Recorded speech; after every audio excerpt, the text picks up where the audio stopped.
Complete Works of Swami Vivekananda. Volume 6. Lectures and Discourses. Divine Love. This lecture is reproduced from the Vedanta and the West. See Volume 4. Delivered in San Francisco area, April 12, 1900. Love may be symbolized by a triangle. The first angle is, love questions not. It is not a beggar. Beggar's love is no love at all. The first sign of love is when love asks nothing, when it gives everything. This is the real spiritual worship, the worship through love. Whether God is merciful is no longer questioned. He is God. He is my love.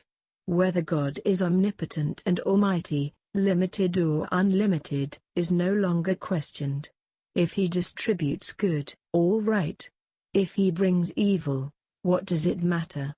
All other attributes vanish except that one. Infinite love. There was an old Indian emperor who on a hunting expedition came across a great sage in the forest. He was so pleased with this sage that he insisted that the latter come to the capital to receive some presents. At first, the sage refused. But the emperor insisted, and at last the sage consented. When he arrived at the palace, he was announced to the emperor, who said, "Wait a minute until I finish my prayer." The emperor prayed, "Lord, give me more wealth, more land, more health, more children." The sage stood up and began to walk out of the room.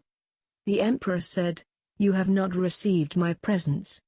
The sage replied, "I do not beg from beggars.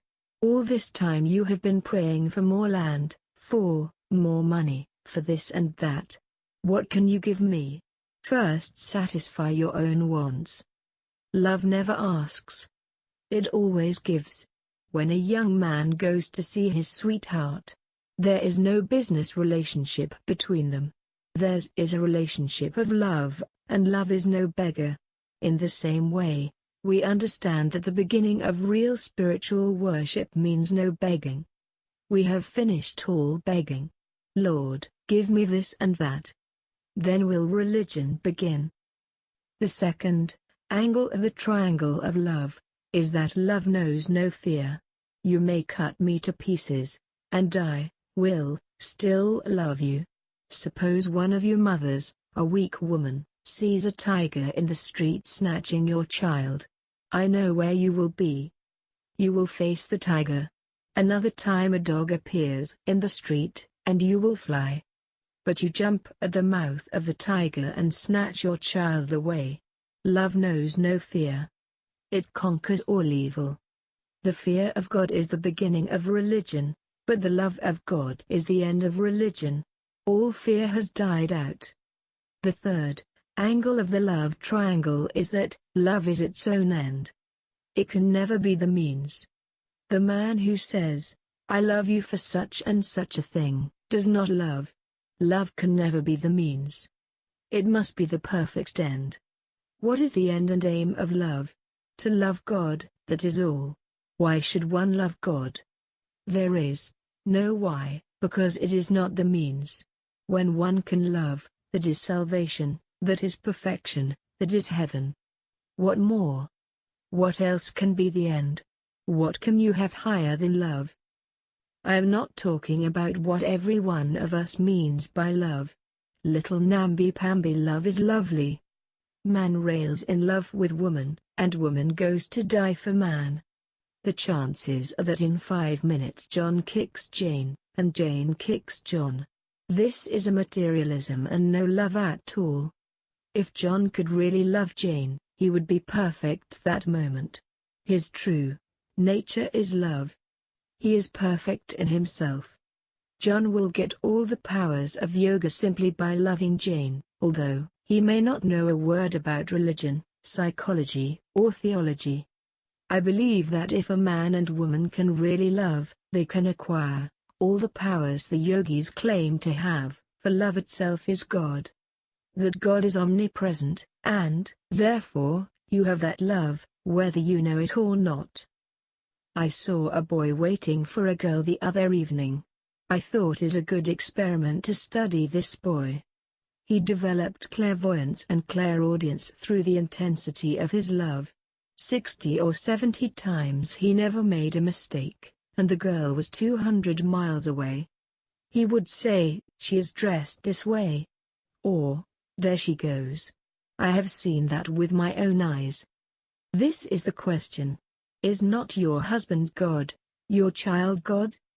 If you can love your wife, you have all the religion in the world. You have the whole secret of religion and yoga in you. But can you love? That is the question. You say, "I love. Oh Mary, I die for you." But if you see Mary kissing another man, you want to cut his throat. If Mary sees John talking to another girl, she cannot sleep at night, and she makes life hell for John. This is not love. This is barter and sale in sex. It is blasphemy to talk of it as love. The world talks day and night of God and religion. So of love. Making a sham of everything. That is what you are doing. Everybody talks of love, yet in their columns in the newspapers, we read of divorces every day. When you love John, do you love John for his sake or for your sake? If you love him for your sake, you expect something from John. If you love him for his sake, you do not want anything from John. He can do anything he likes, and you will love him just the same. These are the 3 points, the 3 angles that constitute the triangle of love. Unless there is love, philosophy becomes dry bones, psychology becomes a sort of theory, and work becomes mere labor. If there is love, philosophy becomes poetry, psychology becomes mysticism, and work the most delicious thing in creation. By merely reading books, one becomes barren. Who becomes learned? He who can feel even one drop of love. God is love, and love is God. And God is everywhere. After seeing that God is love and God is everywhere, one does not know whether one stands on one's head or on one's feet. Like a man who gets a bottle of wine and does not know where he stands. If we weep 10 minutes for God, we will not know where we are for the next 2 months. We will not remember the times for meals. We will not know what we are eating. How can you love God and always be so nice and businesslike? There. All-conquering, omnipotent power of love. How can it come? Judge people not. They are all mad. Children are mad after their games, the young after the young, the old are chewing the cud of their past years. Some are mad after gold. Why not some after God? Go crazy over the love of God as you go crazy over Johns and Janes. Who are they? People say, "Shall I give up this? Shall I give up that?" One asked, "Shall I give up marriage?" Do not give up anything. Things will give you up. Wait, and you will forget them. To be completely turned into love of God. There is the real worship. You have a glimpse of that now and then in the Roman Catholic Church. Some of those wonderful monks and nuns going mad with marvelous love. Such love you ought to have. Such should be the love of God. Without asking anything, without seeking anything. The question was asked. How to worship. Worship Him as dearer than all your possessions, dearer than all your relatives, dearer than your children. Worship Him as the one you love as love itself. There is one whose name is infinite love. That is the only definition of God. Do not care if this universe is destroyed. What do we care as long as He is infinite love? Do you see what worship means? All other thoughts must go. Everything must vanish except God. The love the father or mother has for the child, the love the wife has for the husband for the wife, the friend for the friend. All these loves concentrated into one must be given to God. Now, if the woman loves the man, she cannot love another man. If the man loves the woman, he cannot love another woman. Such is the nature of love. My old master used to say, suppose there is a bag of gold in this room, and in the next room there is a robber. The robber is well aware that there is a bag of gold.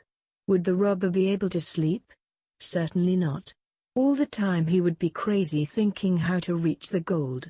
Similarly, if a man loves God, how can he love anything else? How can anything else stand before that mighty love of God? Everything else vanishes before it. How can the mind stop without going crazy to find that love, to realize, to feel, to live in that? This is how we are to love God. I do not want wealth, nor friends, nor beauty, nor possessions, nor learning, nor even salvation. If it be thy will, send me 1,000 deaths. Grant me this, that I may love thee, and that for love's sake. That love which materialistic persons have for their worldly possessions, may that strong love come into my heart, but only for the beautiful. Praise to God. Praise to God the lover. God is nothing else than that. He does not care for the wonderful things many yogis can do. Little magicians do little tricks. God is the big magician. He does all the tricks. Who cares how many worlds there are? There is another way.